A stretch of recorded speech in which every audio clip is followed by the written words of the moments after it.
Alô, torcida chavante, estamos retornando, juntando os cacos, lambendo as feridas, nesse 39º episódio, depois de 150 anos sem gravar, para comentar sobre o ano de 2019 para o Grêmio Esportivo Brasil, de poucas vitórias, né, nesse ano, dá para considerar assim. E para falar sobre este ano maravilhoso, está conosco Marcelo Barbosa, direto de Joinville. Bem-vindo, Marcelo. Fala, gurizada. Eu já estou fazendo terapia para tentar apagar 2019 da minha mente. Neste momento, jantando e não nos convidou, Lucas Maffei. Bem-vindo, Lucas. Fala, gurizada. Aquele pessoal que não gosta muito de ouvir uma cornetinha básica, olha, hoje vai ser difícil, hein? Vai ser difícil não cornetar hoje. E com catapora, Gustavo Iribarri. Bem-vindo, Gustavo. Vim, vi e venci. Teria dito Jorge Jesus, porque aqui no Brasil ninguém pode dizer nada disso esse ano. E é nesse clima que a gente inicia o ChavaCast. É o último do ano, né? Porque não dá para fazer mais programas assim, senão a terapia ali do Marcelo Barbosa vai ter que aumentar aí o preço da consulta. Não vai ser fácil. O Brasil que terminou a Série B na 14ª posição, com 44 pontos, 11 vitórias, 11 empates e 16 sofridas derrotas, 38,6% de aproveitamento. O Brasil que não fez 45 pontos nessa Série B, lamentável. Acho que encerra por aí, não tem mais o que dizer. E o Brasil está se preparando ou não para 2020, esse é um dos assuntos que a gente também vai abordar. Mas eu quero ouvir de vocês, guris. O que dá para resumir, de que forma dá para resumir o ano de 2019? Marcelo, tu que é o mais velho, sem piadinhas, inicia, por favor. E tô ficando cada vez mais velho, cara, com esse time, pelo amor de Deus, cara. Cara, é um ano para se esquecer, né? Ou pior, para se lembrar muito, né? Porque a gente caprichou de ponta a ponta, cara, desde a preparação pro Gauchão até o final da Série B. A gente caprichou bastante pra cair nos dois campeonatos, cara. No Gauchão e na Série B. Aí no Gauchão achamos um clássico na nossa frente, onde a gente venceu e conseguiu se livrar. E na Série B parecia que não tinha mais jeito, parecia que não tinha volta. Mas os deuses dos resultados paralelos nos abençoou, né? O Brasil salvou por total incompetência dos rivais, né, cara? Porque se dependesse somente do Brasil, tudo que foi feito por direção, comissão técnica e jogadores, cara, a gente já tinha que ter caído umas 6, 7, 8 rodadas, cara, porque o futebol apresentado foi pífio, já diria Mauro César Pereira, né? Foi digno de time rebaixado. A gente não conseguiu de forma nenhuma, cara, nem com o Rogério quando começou, nem com o Bolívar depois. O Bolívar teve lá 28 jogos, se eu não me engano, e não conseguiu fazer o time jogar, cara. A gente teve alguns pequenos momentos de algo parecido com sem mas 95% da Série B a gente foi no vamos que vamos. Sem entrosamento nenhum, sem jogada nada, jogada individual, cara. Quando os caras trocavam uma tabelinha, faziam uma triangulação, cara, era nítido a empolgação da torcida, assim.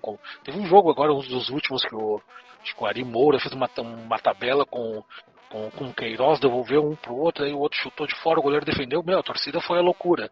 Isso é o retrato do que foi a Série B, cara. Um monte de jogo ruim do Brasil, um monte de jogador ruim, individualmente, tecnicamente, cara, foi um dos piores anos do Brasil. E olha que a gente já teve aí o ano do Cacimba, do Ney Santos lá, que foi terrível, mas o Brasil ganhava de alguns outros times, jogando alguma coisa, né? E nessa Série B, os jogos que a gente venceu, poucos foi na tranquilidade. Teve aquele jogo absurdo contra o Operário lá, que nós estávamos tomando um baile deles e achamos 2 gols com o Camilo lá e ganhamos. Então, se existe sorte no futebol, esse foi o nosso ano. E o Ricardinho, que o nosso presidente, que fala, né, que que ele acha que ele tem muita sorte, né? Isso é sorte ou é competência? A competência dele é difícil da gente analisar, mas a sorte eu tenho certeza que ele já gastou todo esse ano. Então, ou ele trata de botar as coisas nos trilhos nessa virada de ano, ou ano que vem ele vai levar o Brasil para onde já estava merecendo ir, né? Que é para voltar para uma Série C do Brasileiro. E por que não uma Série B do Gauchão, né? Porque esse ano a gente se salvou por pouco, cara. Como eu disse, o Brasil fez tudo certinho para ter um ano péssimo. E a gente acaba é engraçado até, a gente acaba com um ano. Nós temos para 2020 Gauchão Série A. Tem provavelmente Copa do Brasil, que a gente deve talvez entrar pelo ranking, ainda a confirmar. Vai ter a Série B do Brasileiro. Vamos ter a Copa São Paulo de Futebol Júnior. Então a gente vai ter um calendário maravilhoso ano que vem. Só que com tudo que aconteceu nesse ano, cara, eu tô completamente apavorado pro ano que vem, cara. Se deixar na mão do Ricardinho o futebol do clube como tá hoje, provavelmente na mão do Bolívar, se ele for confirmado, que é um treinador pouca experiência, conhece pouco de mercado, quem vai contratar o jogador? O Ricardinho? Giovanni lá, o vice de futebol? Cara, é de se preocupar e muito, cara. Eu já tô vendo que eu vou ter que gastar dinheiro com terapia ano que vem. Lucas Maffei, o que foi capaz de salvar o Brasil? Tem alguma explicação, uma teoria? Tanto no Gauchão, né, como bem frisou o Barbosa, como também na Série B. O que foi capaz de salvar o Brasil foram as duas coisas que o Barbosa citou. O primeiro é a sorte, né? Na verdade, três, que são, na verdade, basicamente a mesma coisa. A sorte do Brasil, de, por exemplo, achar aquela vitória lá contra o Vila Nova, achar a virada contra o Operário e alguns outros resultados desse tipo. A incompetência dos adversários, né? Porque ali o Z4, todo mundo terminou com 39 pontos, é uma coisa patética também, a ruindade dessa Série B.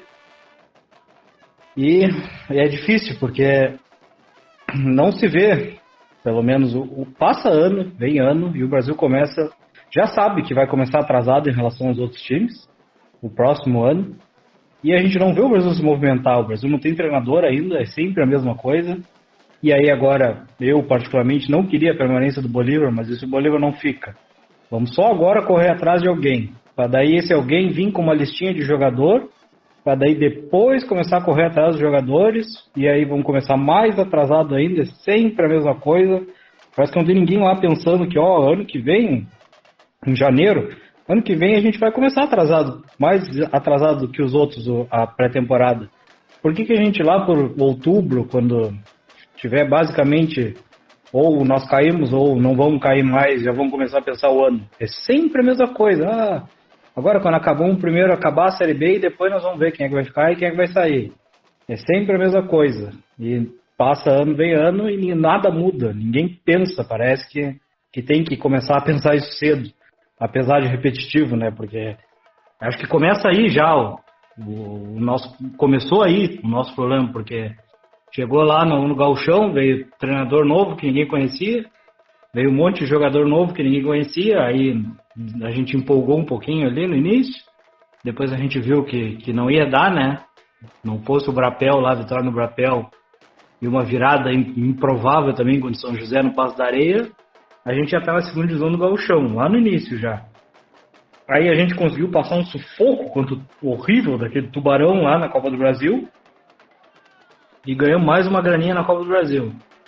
Começou a Série B e eu acho que esse dado é preocupante. O Brasil, eu acho que tem 2 vitórias no ano por mais de um gol de diferença.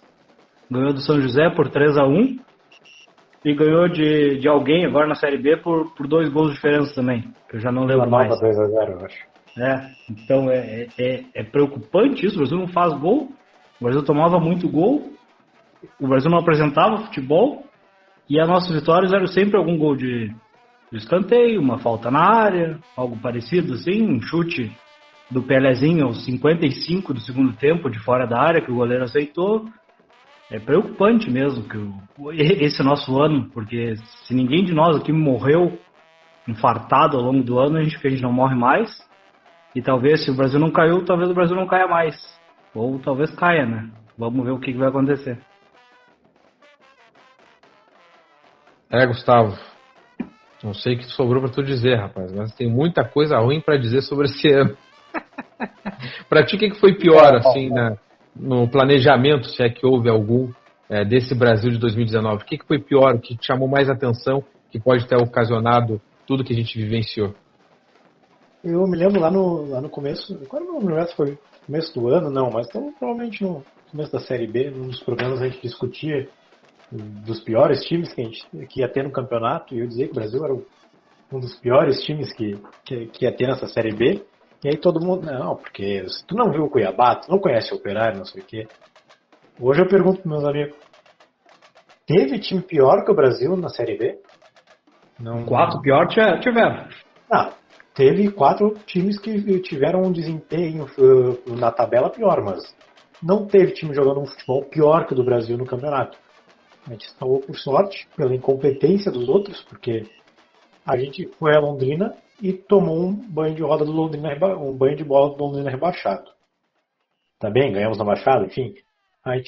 O Vila Nova também ganhamos lá com 2 gols que a gente meio que achou assim, mas não vamos esquecer que no primeiro turno eles vieram aqui e nos deram um banho de bola na Baixada, foi 2-0 para eles. Então, o São Bento, a gente ganhou no gol aos 50 do segundo tempo do Pelezinho de fora da área, o goleiro aceitou, que nem o Lucas disse. O Figueirense quase caiu, a gente não conseguiu fazer fez 1 ponto contra o Figueirense, né? Então, a gente teve um desempenho pífio, nosso time era horrível e não caímos por sorte. Tanto que a gente não chegou nos 45 pontos. A Série B mais fraca de todos os tempos, que o Brasil não conseguiu desenvolver nada. A gente trocou ali, tudo bem, o Rogério que pediu para sair, mas enfim, ele teve um começo muito ruim, ele as 4 derrotas, depois teve 3 vitórias consecutivas, já estava legal e estava embalando, estava mostrando futebol antes da Copa América, estava mostrando um toque de bola mais efetivo, uma jogada um pouquinho mais rápida. Tudo bem que o time também era melhor do que o time que o Bolívar teve, mas enfim, foi muito pouco apresentado. Começou errado no planejamento, como a gente fala, como vocês falaram mais de 500 vezes aí, que é um absurdo o que o Brasil faz, todo ano insistindo no mesmo erro, vai lá e contrata jogador ruim, aí para suprir o jogador ruim que não adiantou, vem e traz um jogador que já teve aqui antes e que já não foi tão bom antes assim, e tipo o Washington esse ano, tipo, por quê, entendeu? Ok, até acho que a gente se enganou também, a gente também achou que pudesse ser bom nesse ano, mas na real a gente só empolgação nossa, porque não tinha como dar certo mesmo. Então, o que faltou para o Brasil, principalmente esse ano, para mim o que foi vergonhoso, e aí, tem que procurar com o Isan, sei lá, quem é que tem o retrospecto, para mim talvez seja um dos piores anos da história do Brasil na Baixada. O Brasil tem que se sentir envergonhado do que foi esse ano na Baixada. A gente foi humilhado esse ano várias vezes na Baixada, tanto com goleadas para times do interior, que não pode, porque hoje se a gente quer ser a terceira força do estado, e pelo status que tá numa Série B há tantos anos seguidos, tem que mostrar isso. Então não pode perder em casa para o time do interior, quem mais ser goleado por 3 times do interior diferentes. Né? E fora isso, a quantidade de jogo que a gente perdeu. Perdeu pro CRB, perdeu pro Vila Nova, perdeu pro Paraná, perdeu pro Curitiba, perdeu pro Bragantino, tudo bem perder, mas perdeu o primeiro jogo, podia ter dado um empatezinho. Enfim, cara, foi o pior ano da história do Brasil na Baixada. A gente teve ali a vitória contra o América, que deu uma sorte de virar o jogo ali, que não jogou bem, contra o São Bento, que a gente falou aqui antes, não teve uma sorte. Então o Brasil, até fora de casa, eu acho que foi o melhor retrospecto da Série B, se pensar, talvez 4, 5 vitórias fora de casa. Eu não me lembro, foram 4, pelo menos 4. E dentro de casa foi pífio, foi ridículo. Foi o ano que a gente se sentiu mais humilhado dentro de casa. A gente teve que ganhar um Brapel, porque é Brapel, porque se não fosse Brapel, se fosse outro time, talvez a gente não tivesse ganho aquele jogo. E para não cair no gauchão. Então, tem que começar a pensar nas coisas antes. Espero que... Eu sempre pensei que esse discurso de Ricardinhos e afins da diretoria só vamos começar a pensar depois da Série B, fosse meio que da boca para fora, que lá dentro eles estivessem pensando nas coisas antes, só não quisessem divulgar muito, mas na real que hoje eu já sei que não é, eles realmente só pensam em cima da hora mesmo e dá merda, como tá dando merda todos os anos. Não caímos, mas se a gente continuar lutando para não cair todos os anos, uma hora a gente vai cair. Água mole em pedra dura. Gurizas, vocês falaram tudo para variar, né? Que é uma bancada seleta, né? Impressionante. Antes de chamar o áudio do Leon, que está em Bento Gonçalves, não pôde participar dessa charla, eu quero fazer uns comentários também, relembrar um pouco, né? A gente, os primeiros episódios, se o seu ouvinte voltar aí no Spotify, nos episódios lá do início do Gauchão, vai ver a gente comentando sobre o Paulo Roberto Santos, que a gente não conhecia, mas tinha boas credenciais, principalmente pelo São Bento. Eu acho que ali foi o único momento assim que o Brasil de repente apostou com um pouco mais de certeza, né? De esse é um treinador com o nome X, fez um bom trabalho no São Bento e começou as contratações ali. Acho que foi o único momento que o Brasil acreditou estar com as rédeas na mão. Depois que viu que não deu certo, a gente levou goleada, como o Gustavo disse, para Caxias na estreia, para São Luís, para Aimoré, que não ganhava há muitos anos na Baixada. A gente viu ali que realmente não tinha o que fazer com o Paulo Roberto Santos. O time não funcionava. Graças a Deus, todo ano a gente no Gauchão tem uma barbadinha, né? Por muito tempo foi o São Paulo, aí agora foi o Lobo, graças a Deus, obrigado Lobo.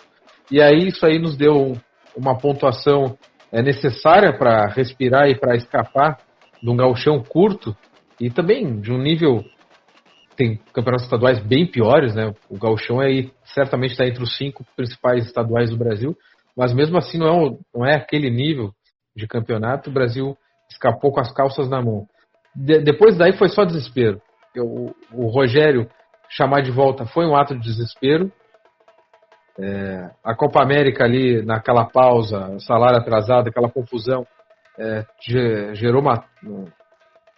gerou um clima muito ruim na Baixada, acho que para todo mundo, tanto aqueles que gostavam do Rogério como aqueles que já não gostavam tanto. Realmente abala ali qualquer perspectiva do Brasil. O Bolívar também já foi no desespero. O Bolívar estava no Cianorte, foi eliminado pelo Caxias na Série D. É um cara que foi vencedor dentro de campo como jogador, mas como treinador ainda a gente não viu isso acontecer. Ele está começando há pouco tempo, né? Então, desde o Paulo Roberto Santos, desde a saída dele, ali tudo foi desespero. E aí a gente foi perdendo jogadores importantes, não conseguimos repor com a mesma qualidade. Quando a gente contratou gente que a gente já conhecia e sabia que não ia dar certo, como o Elias, né, que chegou e foi embora rapidamente, porque realmente não tinha condições. E aí a gente foi contratar um pouco melhor agora na reta final. O Queiroz acabou dando certo, chegou a ser importante nessa reta final. Fez 4 gols, já é o artilheiro do ano. Com essas poucas rodadas ele conseguiu ser o artilheiro do ano. Até porque o Brasil, artilheiro não tem, né? Até o Leandro Camilo tem 4 gols esse ano. Então realmente foi um ano de tragédia. Assim, acho que escancarou totalmente a falta de planejamento. O Brasil tem uma diretoria executiva pequena também. Pelo menos os que aparecem, né? Tem o Ricardinho, o Giovani, Edu Pesce. Eu acho que é só. E a comissão, né? Então realmente é um trabalho que assusta. E agora a gente está nessa reta final. Todo ano a gente passa perrengue, todo ano a gente clama para que a gente consiga montar o time, fazendo renovações, enfim, procurar jogadores antes da Série B acabar agora no mês de novembro, e até para conseguir ter uma vantagem para contratar outros jogadores, para montar um time com um pouco mais de antecedência. Mas pelo jeito a gente não está fazendo isso. E com agravante, né? O time era ruim, então a gente fez uma limpa. Eu não sei nem quantos jogadores nós temos hoje, talvez 5, 6, com contrato até o final do Gauchão do ano que vem. Então a gente tem um time para jogar futsal, nem isso. E a gente já está entrando em dezembro, o Bolívar ainda não confirmou se fica ou se vai. E aí, se ele não ficar, quem a gente vai trazer? Com que prazo, com que tempo essa pessoa vai ter para contratar? Quais são os jogadores que vão sobrar? Qual é o orçamento que o Brasil vai ter? É realmente assustador. É assustador. Toda vez que eu penso no Brasil, eu fico apavorado, porque todo ano parece que piora, né? Todo ano a gente pensa, ano que vem não tem como ser pior, e piora. Então, realmente, eu não sei o que pensar e não sei nem se a gente vai ter uma perspectiva boa para o ano que vem, porque o Gauchão começa em seguidinha, e é um tiro curto daqueles. Por isso, o que vocês acham que o Brasil precisa fazer para conseguir montar um elenco pelo menos viável aí para o Gauchão, com tempo hábil? É para ficar com o Bolívar, na opinião de vocês? E se ele não ficar, que é uma possibilidade, quem vocês gostariam que o Brasil trouxesse? Quem está disponível no mercado também? Essa é uma pergunta importante. Gustavo? Eu acredito que o primeiro passo para o Brasil ter a capacidade, a mínima capacidade de montar um elenco razoável é começar a pagar o salário. Porque é uma vergonha um clube onde a gente está, com a quantidade de dinheiro que entra, e eles vão dizer que o custo é alto, mas nunca se arrecadou tanto na história desse clube, nunca se arrecadou tanto, com Copa do Brasil, com Série B, e isso que podia se arrecadar muito mais, porque a gente já discutiu aqui mais uma vez o quanto a captação de patrocínio é pífia, né? Porque a gente jogamos nesse ano 46 partidas, se não me engano, 49 partidas, 46 foram transmitidas, 45 em mídia nacional. Então, algum número muito parecido com isso. Então, é pífia a arrecadação a gente jogar isso tudo com permuta no uniforme. Então, o primeiro passo é começar a pagar salário. Não pode mais atrasar, eles não podem mais dar desculpa para atrasar, porque isso é um direito do trabalhador do ser humano. Não é nem questão de eu, torcedor do meu clube, isso aí é uma questão de direito humano. Questão de ter que pagar porque o cara tem que ter salário para sobreviver. Não é porque eles ganham bem que não precisam ser pagos. E não é o nosso presidente ir para a rádio dizer que paga um e não paga os outros que vai resolver o problema. O segundo passo, agora é só um detalhe que eu estava olhando, pesquisando aqui, achei. O desempenho do Brasil nesse ano na baixada foi 25 jogos, 8 vitórias, 8 empates e 9 derrotas. O Brasil teve 42% de aproveitamento, provavelmente um dos piores da história. E isso é o que tem que planejar para o nosso equipe no ano que vem. Cara, não precisa fazer para subir, não precisa subir. A gente nem vai e nem é isso que a gente quer. Só quero um desempenho digno dentro de casa. E para isso começar a montar, eu acredito que o Bolívar não é um bom técnico. Eu não creio no estilo de futebol dele como sendo o ideal para o Brasil. O Bolívar, ele gosta de futebol de mais posse de bola, mais ofensivo. Essa não é a cara do Brasil. Não é que eu não gosto desse tipo de futebol. Eu até acho que seria interessante ver isso no Brasil. Só que se muito se repetiu esse ano que ele não tinha as peças para fazer isso. Concordo? As peças que ele tinha aí não tinha como ter um futebol de posse de bola ofensivo, não com o Murilo Rangel de um lado e Juba do outro. Não dava. Não tinha como. Só que tem uma coisa. Ele não vai ter as peças que ele precisa para isso. Ele não vai ter. Ele vai ter o Juba, ele vai ter o Murilo Rangel, talvez um pouquinho melhor ali em uma posição, mas vai piorar em outra, com toda certeza. Tipo, lateral direita não dá pra piorar, mas com certeza a lateral esquerda que a gente contou com Pará, dá pra piorar. Então, ou no meio que a gente contou com o Diogo difícil, eu digo quase impossível o Brasil contratar no nível do Diogo, o Gauchão. Então, ele não vai ter as peças que ele precisa, então eu creio que se não é um técnico que saiba tirar leite de pedra, que nem o Rogério saiba, ele não tem por que ficar. Então, como falou antes, o Bolívar estava no Cianorte, ele não tinha nenhuma credencial para treinar um clube de Série B. Se era para ter ficado assim, ficava com o Papa, porque o aproveitamento do Papa no Brasil é alto, como treinador nos jogos que ele entrou para apagar a fogueira. E conhece a aldeia, que nem o pessoal gosta de dizer. Não tem, a credencial dos dois é a mesma para mim. Então, mas é difícil realmente. Quem tem no mercado aí, Emerson Maria, que ainda não assinou, deve assinar com o Figueirense, com a Chapecoense, mas enfim, ou com o Figueirense agora, não me lembro quem, mas se não ser realista, né, não vai rolar. O negócio é sonhar com o Pencate, sabendo que é muito difícil. Acho que é a melhor opção que a gente tem livre aí. Não é salvador da pátria, mas sabe tirar leite de pedra. O que ele fez com o Londrina até hoje é o que o Rogério fez com a gente. Para mim, esse é o treinador que precisa do Brasil hoje. Até trocar nossa direção, é eles acertarem um treinador que saiba tirar leite de pedra e fazer um time seguro, com a quantidade que seja. antes de passar para o Lucas, que eu também quero ouvir, eu fiz uma conta rápida de cabeça, tá? Eu não sei se está exatamente certo, mas acho que o Brasil tem uns 5 jogadores com contrato profissionais, né? Aí se a gente considerar o Christian, o Luiz Henrique, eu não sei se vem, e o Fabrício, aí são mais 3, são 8. Se o Brasil conseguir renovar com...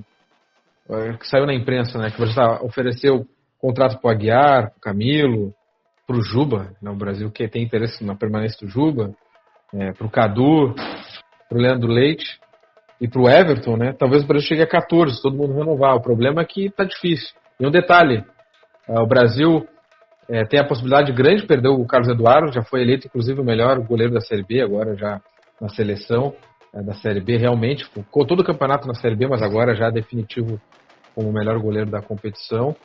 A chance dele ficar, eu acho que é pequena. O Marcão foi embora, Náutico, se eu não me engano. O Kleber Alves, que a gente nem viu jogar também, não vai ficar. Então o Brasil praticamente está sem goleiro, né? Se o Cadu não ficar, vai ter que recomeçar do zero nesse setor. Lucas Maffei, qual é a tua esperança nesse momento de aflição, meu rapaz? Esperança é triste, né? Eu já dizia Leon Sanguiné, esperança é uma merda. Cara, olha, é complicado, porque tá acontecendo de novo aquilo que eu já falei ali, né? Estamos começando mais uma vez atrasado o 2020. Então, a primeira coisa que tem que acontecer é para ontem definir se o Bolívar fica ou se o Bolívar vai vazar, né? Eu, particularmente, não gostaria da permanência do Bolívar. Acho que ele teve tempo suficiente de mostrar alguma coisa no comando técnico do Brasil e o time não apresentou nada, como a gente viu e já discutiu. Mas o time era pior que o do Rogério. Era pior. Também não sei se era tão pior, mas o mínimo que você tem que fazer é apresentar algum padrão tático, alguma coisa. A defesa do Brasil era terrível, falhava todos os jogos. Então esse é mão do treinador. Não adianta ele controlar o vestiário por causa do salário atrasado e os jogadores arrastaram a bunda no chão, isso não tem como negar, mesmo com o salário atrasado, mas o Brasil não apresentava padrão de jogo nenhum. Então eu acho que ele já teve a chance dele e ele pode voltar para a Série D ou para a Série C, que é onde ele merece estar hoje. E eu talvez insistiria no Papa, em algum plano B, assim, se a gente não achasse nenhum outro treinador, ou eu iria atrás do Tencate, não sei, sinceramente nem sei em quem sonhar, porque o Jogadinho também não adianta a gente ficar sonhando, ele não vai ir atrás desses caras, então melhor aguardar alguma uma ideia mirabolante. E, olha, permanência de jogador, eu particularmente gostaria que permanecesse só, além de quem já tem contrato e não tem muito o que fazer, o Queiroz, né, que já tem contrato, Carlos Eduardo e o Bruno Aguiar seriam os que eu ofereceria contratos. Mas oferecer contrato pro Juba já é uma grande amostra do que a gente vai aguardar agora pro Gauchão, né? Porque já não bastava a gente ter que aguentar o Juba na Série D, a gente vai ter que aguentar o Juba mais um pouquinho no Gauchão. Mesmo sabendo que ele não vai agregar nada. O Juba não agregou nada o ano todo. Além de marcar o lateral adversário e também não muito bem. Então eu acho que vai ser difícil. A esperança é uma merda. Rindo pra não chorar aqui, rapaz. E só pra não dizer que não teve nada de bom, né? Acho que a única coisa boa que a gente teve esse ano foi a inauguração de uma arquibancada e ver a outra em obras, né? Então, quem sabe, vamos se ater nesses detalhes pra, quem sabe, ter alguma ponta de esperança. Olha, que quer ter uma ponta de esperança, agora tô vendo aqui em tempo real o Twitter do A Goleada Info, é um perfil muito legal de seguir, traz estatística bem legal. Eu tô vendo aqui que, cara, o Brasil não, o único jogador que entrou em um ranking até agora, de tudo que eles botaram ali, foi que o Carlos Eduardo foi, com 2, o goleiro que mais defendeu pênaltis na competição. Foram 2 pênaltis defendidos, o Oslinski do Atlético Goianiense também, e o Darley, sei lá de que time é, do Botafogo, também tiveram 2, mas enfim, foi até o momento o único jogador do Brasil, ou alguma coisa que o Brasil entrou num dos rankings da Série B. É isso aí, Marcelo Barbosa. Tu, com a tua larga experiência, teus amigos vão gostar dessa. que tu pode projetar para o Brasil para a gente começar o ano com um pouco mais de entusiasmo, né? Isso chama a torcida também. Vou montar um time aí para chamar a torcida e garantir um pouco mais de sossego no gauchão. O que tu acha que tem que fazer? Cara, se tu quer entusiasmo pro ano que vem, começa a torcer pro Flamengo, cara. Tá torcendo pro time errado. Cara, bom, em relação ao Bolívar, cara, eu tenho muitas dúvidas se eu fosse o nosso querido Ricardo Fonseca, se eu manteria o Bolívar ou não. Eu não sei ainda se o Bolívar foi mal porque tinha um time ruim ou porque ele é um cara que não tem bagagem ainda, né? Bolívar é um cara que foi campeão do mundo pelo Inter, campeão em outros clubes aí também. É um cara que fala muito bem, dá boas entrevistas, fala bonito, tudo mais, cabelinho penteadinho. Ele tem um perfil assim como jogador e para falar muito bom, mas dentro do campo a gente não viu nada, né? Lógico, para mim sim, ele pegou uma fase do time, um time pior do que o Rogério tinha. O Rogério ainda teve Bruno Paulo, Marcinho, Crampola, que foram os caras que estavam começando a fazer diferença. O Bruno Paulo era até reserva com uma parte com o Rogério depois que ele assumiu a titularidade. E aí esses caras saíram e a gente não repôs nem com o mínimo de qualidade necessário, né? Saiu o Marcinho, veio o Elias. Saiu o Bruno Paulo, veio o Pelezinho. Então, cara, o time realmente piorou. Mas a questão é saber, aquela dúvida, o Bolívar foi mal porque o time era ruim? Talvez, cara, mas as insistências dele com o Ednei, botando o Washington pra jogar com o Leandro Leite, cara, e sendo que o Persson tava voando, o Jatobá já não tava tão mal também, tava jogando certinho. E ele insistiu com o Pelezinho também. Exato, insistiu com o Pelezinho, cara, infinitamente o cara terrível, cara, terrível. E o Christian querendo jogar e sendo queimado pelo Bolívar em coletiva, falando que o guri não estava indo bem, não sei o que, escancarando uma coisa que o Christian era disparado o melhor jogador que a gente tinha para jogar pelas pontas. Então essas insistências, algumas insistências do Bolívar me trazem para esse lado de não querer ele também, cara, porque o time já era ruim. E por mais que o Ricardo Luz, por exemplo, não seja o jogador, ele era melhor que o Ednei, cara. Ele fazia um feijão com arroz melhor que o Ednei. O Ednei não tem condição de correr, como diz um Valdir, meu amigão. O Ednei não sabe correr de calção, cara. Então, não sei, sem chance de ser feliz. E esse cara vai estar no gauchão ano que vem, cara. Alguém tem o contrato pra esse cara até o ano que vem, cara. Tem que saber quem foi esse mágico personal. Vamos trazer o Ednei, que estava parado há 6 meses, jogou um gauchão pelo Novo Hamburgo, vamos dar um contrato de 1 ano e meio para esse cara. E quem fez isso está de parabéns, cara. Então, eu tenho essa dúvida. Cara, se fosse hoje, eu tivesse que escolher, eu já teria mandado o Bolívar, agradecido ele por tudo. Porque, querendo ou não, junto com a vontade que os jogadores tiveram, mesmo com o salário atrasado, os caras correram. Por mais que tivesse muita deficiência técnica, os caras deram a vida ali para jogar. O Bolívar tem o seu percentual aí também por ter mantido o vestiário, mesmo tendo todo esse rolo. Mas tecnicamente ele não passou confiança nenhuma de que iria que poderia permanecer para o ano que vem. Eu já mandaria ele e ia rapidamente atrás de alguém no mercado, cara, no Tencate da vida. O Júnior Rocha, cara, é um cara que eu sempre achei que ele armava muito bem os times dele, tá no Luverdense agora de volta, é um cara novo, deve ser barato, cara, e se o Brasil fizesse uma proposta, eu acho que é um cara que viria, porque o Bolívar não conhece o mercado, cara. O Brasil precisa de um lateral esquerdo, um atacante, ele trouxe o Formiga e o Pelezinho, cara. Cara, o nosso lado esquerdo no final de Série B com o Formiga e Juba, cara, era cancerígeno, cara, e do outro lado tinha Murilo Rangel e Ednei, cara, sem condições, cara. Então, não dá pra dar desculpa que tava tarde, né? Porque ano passado, quando a coisa estava ruim, o Quila foi lá de lateral esquerdo e trouxe o Alex Juan. Então, o mercado sempre dá pra cavocar, não dá pra achar essas porcaria no meio do campeonato com desculpa de que tá tarde demais. Exato. E assim, cara, tem-se o Ednei pro ano que vem? Tem. Mas traz um lateral que tu sabe vai ser titular pra jogar, sei lá, um Cametá da vida. Cametá seria titular com a mão nas costas hoje no Brasil. Na esquerda, vai ter o Bruno Santos, porque vai ter contrato. O Cametá tá jogando na Armênia, cara. Duvido que esse cara esteja ganhando mais dinheiro que o Brasil poderia pagar. Na esquerda, cara, traz um Alex Juan e deixa o Bruno Santos, que tem contrato já, no banco. Vai ajeitando dessa forma o time. O brabo é contratar 12 lateral e saber que nenhum deles vai render e gastar dinheiro, né? Mas assim, falando de planejamento pro ano que vem, cara, eu ouvi uma entrevista do Edu Pesce que eu fiquei indignado, assim, cara. Ele falou que esse momento turbulento que o Brasil tá passando financeiro, a culpa é por o Brasil ter subido pra Série B.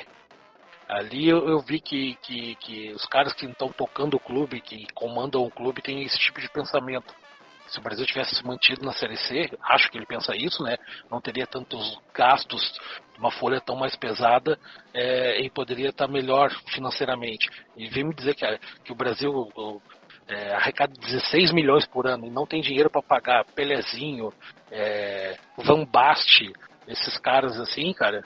Não é pelo fato do Brasil ter subido para a Série B. Eu acho que ele que não tem capacidade para estar no clube de Série B. Isso sim.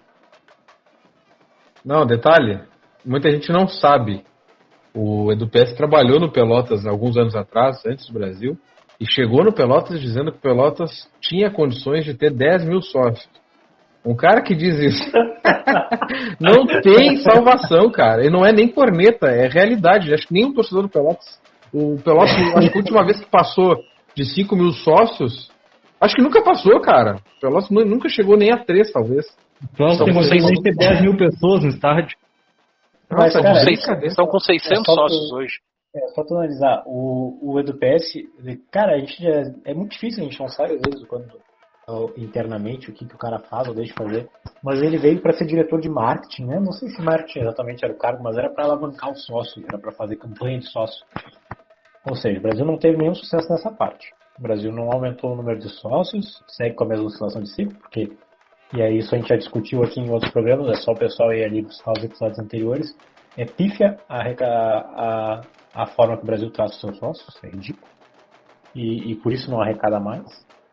Apesar de a torcida do Brasil ser uma das mais engajadas do país, em proporção. A gente já fez esses cálculos aí, por exemplo, que você pegar os episódios anteriores para dar uma escutada aí. E aí, do nada, um cara que é para trabalhar com sócio, ele vira gerente de futebol, gerente executivo, sabe quando, enfim, vira o cara do futebol do clube. Não tem explicação, entendeu? Não tem explicação. Ele não cumpriu bem a expectativa do que a gente tinha do cargo dele como diretor da área de sócios, e aí passou para a área de futebol, que novamente não cumpriu bem de novo, olha o ano que a gente teve. Então, não tem coisas que não tem explicação, é só no Brasil. Parece que é só um projeto para seguir fazendo as mesmas coisas enquanto dá certo, para ir se mantendo ali, para dizer, eu fiz, e na real, não, né? Não foi um momento turbulento, foi um momento baixo do Brasil. Turbulento é quanto o cara que era para cuidar dos sócios, ele não faz o trabalho correto e aí ele começa a reclamar dos sócios, né? Vocês já perceberam isso? Não, e detalhe, ele foi na rádio e comentou que o São Bento, esse que foi rebaixado agora, faz 3 vezes mais dinheiro com uniforme do que o Brasil. Isso é atestar a própria incompetência, cara. Exatamente. Ele acha não faz sentido nenhum. Ele usa esse argumento, para dizer que o Brasil não tem dinheiro, sendo que ele é um dos responsáveis para fazer o Brasil ganhar dinheiro através do uniforme. Não faz muito sentido na minha cabeça isso. E os 3 principais nomes da nossa diretoria, o Edu Pesce, Giovanni Alcântara e Ricardinho. E tira alguma capacidade de comandar o clube desses 3. Então aí já reflete em campo, né? E o Sorocaba, não tem esse negócio do uniforme, sendo que eles têm 1.000 sócios. Tinha 200 pessoas no último jogo deles em casa. Cara, é um absurdo. O caso do Carlos Eduardo, cara, aí tu vê que não existe planejamento nenhum no clube mesmo, é tudo a Deus dará, né? O Pitol saiu do clube lá no final do ano passado, e aí deve ter chamado o Alex lá, que é o treinador de goleiros, e perguntado, cara, temos alguém pronto aí pra botar pra jogar ou vamos precisar contratar? Não, o Carlos Eduardo pode botar que ele vai ser titular no gauchão e vai firmar, o cara treina bem, o cara tem futuro, beleza. Nesse momento, um clube sério chegaria e falaria o quê? Vamos apostar nesse guri? Vamos. Beleza, quanto, sei lá, ele ganha hoje X salário. ó, vamos aumentar um pouco o salário dele e vamos aumentar o contrato dele. Ele é um cara relativamente novo, tá com 27 anos. Nós vamos apostar nele. Se ele for bem, a gente estende o contrato dele. Se ele fizer um bom gauchão, uma boa Série B, a gente tem ele amarrado por mais tempo. Se ele for mal, bota ele para como se goleiro reserva, terceiro goleiro ainda. Mantém ele no clube, nós vamos precisar de segundo e terceiro goleiro ainda. Mantém ele no clube, ele ganhou um pequeno aumento, vai assinar o contrato. Cara, o Carlos Eduardo assinaria esse contrato, mas de olho fechado, antes de começar a jogar o gauchão. Então são pequenos detalhes, cara, pequenos planejamentos que tem que ser feito, que o Brasil faz assim, cara, vamos botar ele para jogar. Cara, mas putz, ele entrou em alguns jogos, não foi muito bem, não saiu bem do gol. Cara, vamos ver o que vai dar. Aí chega no meio do campeonato, o cara vai bem pra cacete. E aí, vamos sentar pra conversar. Conversar o caralho, meu. Tá cheio de clube de Série B, clube de Série A querendo contratar o cara, meu. E aí o Ricardinho vai parar dizendo, não, fizemos proposta, ele só quer conversar depois da Série B. Aí agora chega no final da Série B, não, o Brasil nunca conversou comigo. O Ricardinho tira o torcedor pra otário, cara. É isso que me deixa indignado. E aí que planejamento que vai ter, que nem o Lucas falou agora. Ricardinho, Edu Pesce e Giovani, né? Diria meu pai, o trio ternura. Como é que a gente vai pensar em ter futebol bom pro ano que vem, cara? Vai ser bravo, cara, vai ser bravo. Tchê, eu não quero prometer. E essa questão dos contratos... Diga. Só para não perder o fio depois, Pedro. A gente fez um contrato na empolgação de 2 anos com o Souza, né? Não, tudo bem, até acho que ele é útil e tal, mas a gente fez, ele entrou 2 jogos bem lá naquele gauchão ano passado, a gente fez um contrato de 2 anos com ele. E outro é que nem aquela dentro do Natan Cachorrão. Aquele cara horrível. Entrou num jogo contra o Atlético, botou fogo, empatamos o jogo, nem ganhamos o jogo, botou fogo no bagulho, renovaram até o fim do ano. Passamos o trabalho o resto do ano com o cara. Os caras não têm a mínima capacidade de avaliação do jogador. Isso que é tenso, isso que é complicado.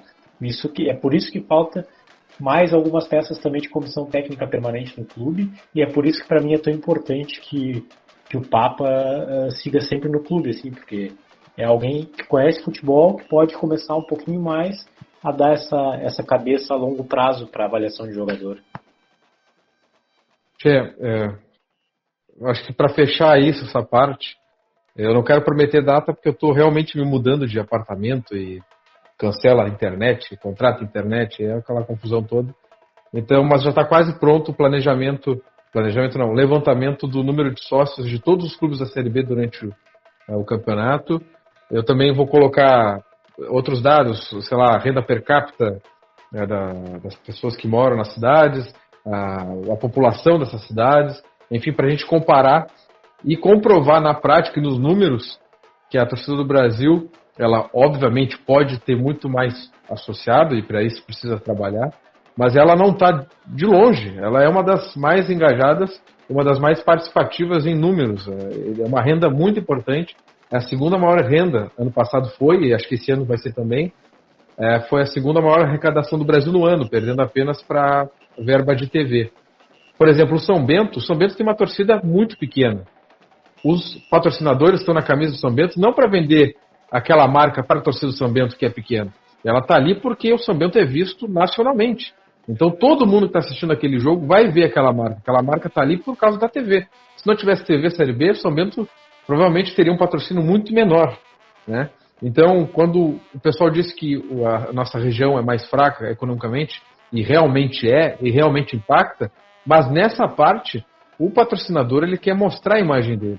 E o Brasil, eu acho que o Barbosa também, não quero colocar o Barbosa aí na corda bamba, mas ele estava fazendo um levantamento sobre jogos da Sport TV e tal. O Brasil é um dos times que mais apareceram no Sport TV. Eu não tenho Premiere, e muitas vezes assisti o jogo do Brasil tranquilo no Sport TV, porque eu tinha, agora já não tem mais porque eu cancelei.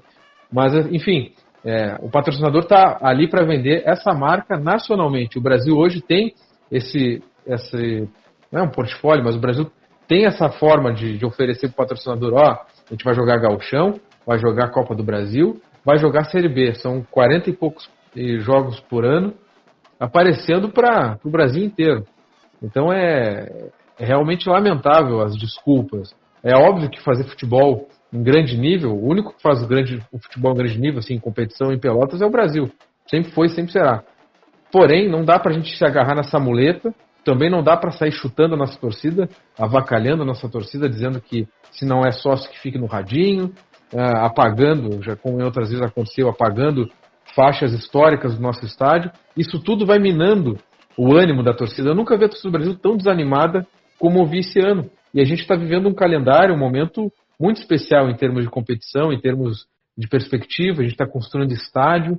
São várias coisas boas que vão ficando para trás, porque a torcida do Brasil está desanimada. Pô, eu lembro, eu criança, a gente jogando contra a Glória de Vacaria, contra a Avenida, brigando para não subir e não subindo, com o estádio, parecia que o Brasil jogava o final da Copa do Mundo. Então, o problema não está na torcida, o problema está em como a gente trata a torcida do Brasil, como a gente busca trazer ela para o estádio e o que a gente está fazendo para formar novos torcedores, que é outra discussão que a gente tem que entrar no ChavaCast em outro episódio, porque se os clubes grandes de São Paulo, do Rio, estão sofrendo com isso, com as crianças querendo torcer para clubes europeus, o Brasil, então, está num cenário muito pior, porque tem a dupla Grenal aqui perto, que são dois gigantes do futebol nacional, que tem toda essa mídia da televisão que é muito forte, né? 24 horas por dia, Grêmio Inter. Então, o que o Brasil está fazendo para angariar novos torcedores? Então, é um debate muito mais extenso do que apenas, não temos sócios. É algo muito maior do que isso, e eu vejo que o Brasil não trata com a seriedade que deveria essa questão. A torcida do Brasil é o maior patrimônio. Se não fosse a gente, se não fosse nossos torcedores, o Brasil não tinha chegado nessa Série B e não estaria nessa Série B até agora. Então é lamentável tudo que a gente falou aqui, a gente fica bem irritado, porque é muito blá blá blá e pouca ação. Né? Espero que a gente consiga mudar isso em breve. Por isso, querem acrescentar mais alguma coisa? Eu estava dando uma olhadinha aqui na lista dos técnicos disponíveis. Cara, até que tem alguns nomes interessantes, assim, o Brasil podia... É que às vezes é pedir demais, né? Quer dizer, às vezes não, geralmente é pedir demais no Brasil, isso aí. Mas tem alguns nomes como Eduardo Batista, Milton Cruz, ou aquele que estava no Vitória no início do ano. Milton Cruz, sim. Eu não sei se ele está sem clube agora. Agora eu estava olhando aqui, estava sem clube. Então tem alguns treinadores interessantes. O que basta é o Brasil correr atrás. Essa que é a parte difícil. Se for ver, tem alguns outros também ali que dá para sonhar. Mas a questão é, o Brasil vai atrás ou vai ficar com um cara sem currículo? Cara, o que eu acho que vai acontecer é assim, o Brasil vai dar o dinheiro que não tem pro Bolívar, vai oferecer o dinheiro que não tem pro Bolívar, talvez ele não fique e vai cair no colo do Papa. Porque quem está tocando o futebol do Brasil nesse instante não tem capacidade de ir pro mercado contratar um treinador. Não tem. Ou vai pegar alguém lá que está treinando um time da segunda divisão de Santa Catarina, alguém barato para dizer que está trazendo um treinador. Mas não tem conhecimento de futebol suficiente para trazer um treinador. Esses nomes que o Gustavo citou, são bons nomes, mas são os caras mais rodados, são os caras que são mais caros. E o Brasil não vai pensar num cara desses agora. Ou eles vão oferecer mais grana pro Bolívar para ele ficar, porque é o que o Brasil conhece agora, que o Ricardinho conhece e teoricamente confia, ou vai cair no colo do Papa, cara. Eu acho que de fora não vai vir mais ninguém. E aí nós vamos de novo confiar no Papa Milagreiro, né? Porque eles se esquecem que o Gauchão são 11 jogos só. Para cair é uma barbada, para classificar não é, mas para cair é uma barbada. Então o Papa salvou, mas e vai salvar sempre? Por isso, antes de encerrar, chamar o Leon Sanguiné, o áudio dele, né? Tá em São Bento. Leon, conta pra nós aí o que foi esse 2019. Tá em São Bento. Olá pessoal que tá ouvindo o ChavaCast. Finalmente terminou esse ano de 2019, que assim como pro país Brasil, pro nosso Brasil aqui foi tenebroso, né? Começamos tomando 3-0 do Caxias em casa e terminamos tomando 4-0 da Ponte Preta. E o mais incrível é que não tivemos nenhum rebaixamento esse ano, né? Num ano em que a gente fez um campeonato estadual muito ruim, uma Copa do Brasil em que passamos de fase, mas não fizemos nenhum gol, e uma Série B que se desenhou inicialmente trágica, conseguimos nos recuperar depois, mas só não caímos porque os outros times também fizeram muita força para jogar a Série C ano que vem. Então, acho que se deram por conta que a Série B é um campeonato muito bom, Série C é um campeonato muito bom para jogar. Enfim, eu acho que para 2020, né, acho que o Brasil tem que pensar um pouco em avançar. Não digo nem dentro de campo, porque a gente sabe que ainda financeiramente vai ser complicado a gente fazer um time competitivo, embora eu acho que seja possível. Eu acho que o Brasil precisa se organizar internamente primeiro, criar novas formas de conquistar receitas, para que assim a gente consiga evoluir depois dentro de campo. Acho que agora, quando metade da arquibancada móvel ali da JK for desmontada, acho que já vai dar um fôlego um pouco maior, mas é isso. Vamos iniciar o 2020 já num campeonato muito difícil, que é o Campeonato Gaúcho, que a gente sabe que os times que não jogam competições nacionais ou que jogaram já encerraram suas participações, já se planejam há mais tempo, já estão com times ou montados ou já treinando, enfim, já pegaram alguns dos melhores reforços e tal, e a gente aqui vai precisar mais uma vez fazer um milagre aí no Campeonato Gaúcho para fazer uma boa campanha. O Campeonato Gaúcho que se desenha ser muito difícil, até no sentido de como ele está montado, né? É um campeonato que é muito difícil de se classificar para a segunda fase e muito fácil de ser rebaixado. Então o Brasil tem que estar de olho aí. Em relação ao técnico Bolívar, eu ainda não tenho uma opinião formada se ele deve continuar ou sair. Claro que eu acho que ele teve problemas na sua gestão esse ano, só que eu não confio no Brasil de que o Brasil vai demitir o Bolívar e contratar alguém muito melhor que ele. Então acho que é mais seguro a gente continuar com ele, que já conhece um pouco o clube, já conhece alguns dos jogadores que vão ficar, tem a confiança desses jogadores. Em relação ao plantel, eu acho que é imprescindível que a gente renove com o Carlos Eduardo e o Bruno Aguiar. Acho que a gente tem que fazer o nosso time para 2020, para o Gauchão, focado em 3 pilares, né? O Cadu, o Bruno Aguiar e o Christian, e aí gastar um bom dinheiro num meia aí para substituir o Diego Oliveira. E aí acho que centroavante com o Guilherme Queiroz a gente está bem servido. E, pelo amor de Deus, contratar laterais decentes. Esse ano que a gente contratou 52 bilhões de laterais esse ano, nenhum deles prestou. Mas é isso, tá ficando meio longo o áudio, não quero atrapalhar aí o programa. E até mais, vou jogar um PES aqui. Obrigado, Leon, pelo áudio. Não está em São Bento, hein? Está em Bento Gonçalves. Mas se bobear, Bento Gonçalves o esportivo faz mais dinheiro na camisa que o Brasil, hein? É lamentável. Tchê, vamos encerrando então. Vocês querem acrescentar mais alguma coisa? A gente termina aqui. Acrescentar marcha fúnebre, né? Puta que pariu.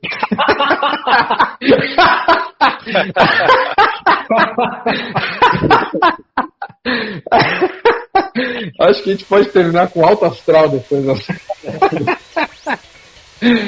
É isso aí, gurizada. Obrigado por nos ouvir. Voltamos não sei quando. Também não vou prometer a volta, né? Porque é difícil. Foi o ChavaCast que começou a trazer a desordem.